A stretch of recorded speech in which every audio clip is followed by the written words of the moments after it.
tumbang preso. Apil ni sa mape ha. This is called contextualization part sa PE. So gahapon akong gidiscuss ng rules karon among giduwa. Nalang ko giusap gamay para makabaws gid ang hago. So mo na ni atong klase, among klase sa mape. So mga katukunong mga naay pamati sa lawas ng mga bata itong dali malipong itong mga hubakon more wala gipapil katong nga to nasa ganag pati sila papila pero kani sila nagipadari na ko chinilas. So mga ginikan amo kay bong anong panington yung mga bata or nimaho ng simple paguli ha. Okay, so makita niyo sa mga pictures nga active kay ang mga bata dagan sila lihok. So mo ni ang subject sa physical education nga magamit ilang kusog sa sakto nga paagi.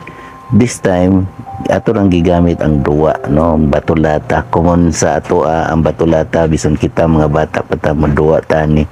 So appeal ni siya sa klase sa mape. Oh.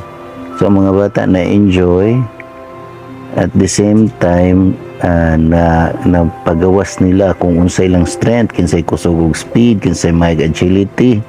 So sa mga teachers din ha, so grade 6 kaya naman sa grade 6 mape man ko, grade 6 mape ni.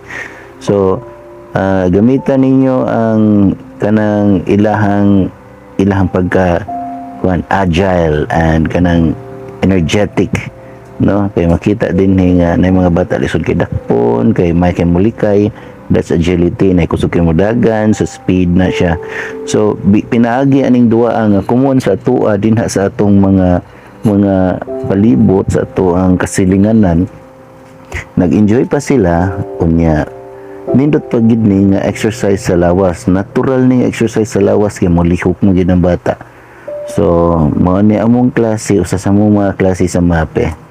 Okay nya naapay lain ang mga activities sa eskwelahan namo diri sa Puntainganyo. Nagsugod ko og training og badminton no, para ni sa tanang bata nga buntagon lang kay akong training hapon man. So ani akong gipa-apil ani mga buntagon lang, so para lang sa sports nga side no, for kanang sanay training purposes lang ni. So nga nilang buhaton, this is our dynamics or warm up.